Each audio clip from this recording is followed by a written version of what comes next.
Seorang pelajar di Bau-Bau, Sulawesi Tenggara dikeroyok teman-teman sekolahnya karena dituduh mencuri spion motor temannya.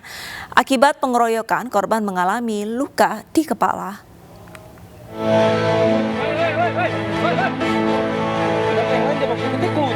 Seorang siswa SMA N 2 Bau-Bau, Sulawesi Tenggara dikeroyok teman-temannya saat akan pulang di jalanan samping sekolah. Korban pun mendapat pertolongan dari teman-temannya yang lain hingga hampir terjadi bentrok. Pengeroyokan dipicu kesalahpahaman setelah kaca spion sepeda motor salah seorang siswa hilang. Naas, MS dituduh sebagai pelaku pencurian. Akibatnya, MS mengalami luka di bagian kepala dan dibawa ke rumah sakit untuk divisum. Sementara itu, sejumlah pelajar terlibat pengeroyokan dipanggil ke kantor polisi untuk diperiksa dan dilakukan pembinaan. Ya, jadi korban yang luka itu pertama memang dia kejadian di dalam sekolah, di mana korban pada saat ditanya apakah yang korban atau pelajar ini mengambil spion, tiba-tiba mereka saling melakukan pemukulan. Para pelaku pengeroyokan kemudian dikenakan wajib lapor untuk mengantisipasi hal serupa kembali terjadi. Setelah sempat tak kembali ke rumah, seorang pelajar di Kecamatan Grabak, Magelang, Jawa Tengah ditemukan tak bernyawa di kebun kopi. Diduga korban dianiaya hingga tewas oleh temannya. Pelaku menghabisi nyawa temannya gara-gara mencuri ponsel korban.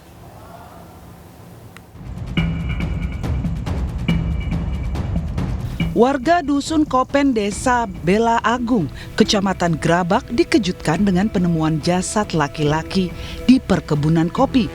Jasad laki-laki tersebut diketahui berinisial WS, usia 13 tahun, asal Dusun Sidomoro. Korban ditemukan setelah sempat menghilang. Pemeriksaan sementara terdapat luka di tubuh korban diduga akibat benda tumpul dan benda tajam. Jasad korban dibawa ke Rumah Sakit Umum Daerah Muntilan untuk diotopsi. Sebelum kejadian, korban dijemput di rumah oleh temannya. Setelah itu, korban tidak kembali ke rumah. Dari pengembangan kasus, pihak kepolisian telah mengamankan satu terduga pelaku penganiayaan terhadap korban. Satu terduga pelaku yakni teman korban telah diperiksa petugas. Diduga pelaku mengambil ponsel korban. Sementara karena yang bersangkutan diduga si pelaku ini diduga mengambil barang milik korban berupa handphone, alat komunikasi, ya, sehingga yang bersangkutan karena ketakutannya mengingat yang bersangkutan telah mengambil, sehingga si korban diajak keluar, ya, terus terjadi perkelahian di sana yang mengakibatkan korban meninggal. Pihak kepolisian masih mendalami kasus ini. 4 pelaku pengeroyokan yang menewaskan seorang remaja di Kabupaten Bekasi, Jawa Barat merupakan remaja. Korban dikeroyok karena dituding sebagai maling, padahal sedang mencari kucingnya yang hilang.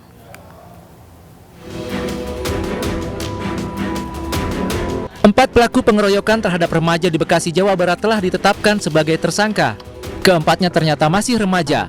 Salah satu dari tersangka kini berstatus positif COVID-19. Masing-masing tersangka memiliki peran sebagai provokator dan menganiaya hingga korban meninggal dunia akibat diserang dengan senjata tajam. 3 dari 4 tersangka positif menggunakan narkoba dan menenggak miras sebelumnya. Keempatnya bakal dikenai sanksi berlapis dari aksi pengeroyokan, pembunuhan, dan kepemilikan senjata tajam. Dengan ancaman pidana 10 hingga 15 tahun penjara dan denda sebesar 200 juta rupiah. Yang dilintasi daripada korban ini, itu ada sekelompok anak muda yang sedang nongkrong atau duduk di taman, ya, sehingga secara bersama-sama karena mendengar provokasi teriakan maling itu melakukan penghadangan. Dan mereka yang nongkrong dan duduk di taman itu pada saat itu kebetulan membawa senjata tajam ini. Karena memang mereka berencana akan melakukan aksi tawuran. Ini tidak ada kaitannya dengan kasus ini sebenarnya. Pada hari Minggu 6 Februari lalu, Lutfi Erlangga menjadi korban pembacokan sekelompok remaja. Ia dituduh mencuri besi. Jenazahnya pun ditemukan dengan kondisi mengenaskan di Kompleks Perumahan Harapan Mulia Tarumajaya, Bekasi, Jawa Barat. Orang tua korban sangat menyayangkan hal ini karena sebenarnya korban sedang mencari kucingnya yang hilang. Kalau hukuman setimpal ukurannya apa gitu ya? Sebab ini kategori menghilangkan nyawa dengan kekerasan dan penganiayaan. Tapi tetap proses hukum saya serahkan ke kepolisian. Saya berharap segera ditangkap, dan kalau memang kedua orang ini eksekutor yang membacok, ya bila perlu dikasih peringatan tegas. Setelah menetapkan 4 tersangka, polisi kini mengejar 2 pelaku lain yang menganiaya korban dengan senjata tajam hingga tewas.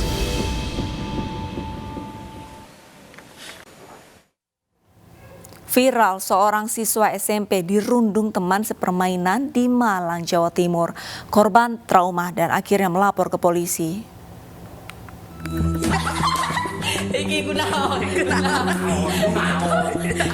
Sekelompok anak muda melakukan perundungan terhadap seorang anak di Malang, Jawa Timur.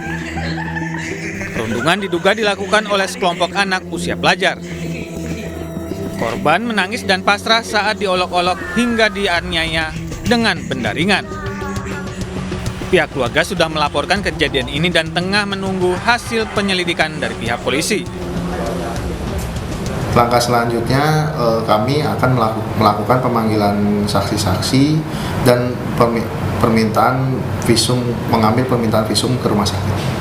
Pada prinsipnya kami akan melakukan pemeriksaan tersebut kembali lagi kepada psikologis korban yang utama.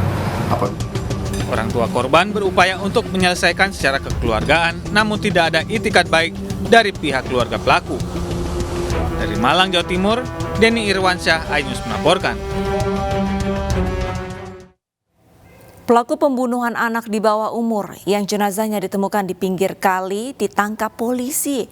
Motif pembunuhan adalah korban yang belum membayar utang sebesar Rp150.000.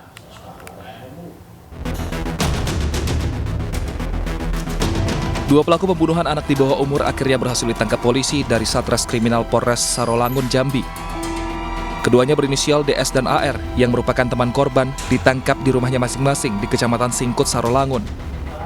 Keduanya pun ditetapkan menjadi tersangka pembunuh korban anak di bawah umur yang bernama Nailul Amali yang jenazahnya ditemukan di sungai yang berada di Desa Bukit Tigo, Kecamatan Singkut, Jambi. Motif pembunuhan adalah utang korban sebesar Rp150.000 yang belum dibayar kepada pelaku. Saat ditagih di pinggir sungai, pelaku memukuli korban dengan balok kayu di bagian belakang kepala dan tubuh korban. Korban yang sudah meninggal dunia ditinggalkan di kawasan sungai. Sementara pelaku membawa kabur handphone milik korban. HP milik korban. Jadi HP milik korban itu rupanya ditemukan di salah satu tersangka. Jadi inilah awal mula kita melakukan TKP dan rupanya dari hasil penyidikan kayu ini digunakan untuk memukul korban. Akibat perbuatannya, pelaku dijerat pasal berlapis dengan ancaman hukuman seumur hidup. Tindak kekerasan di lingkungan sekolah harusnya bisa dicegah. Karenanya perlu pengawasan dari berbagai elemen di sekolah, termasuk para murid yang dibina untuk tidak melakukan tindakan kekerasan kepada sesama apapun alasannya. Seorang kakek digerebek warga saat berbuat asusila terhadap cucunya. Realitas segera kembali.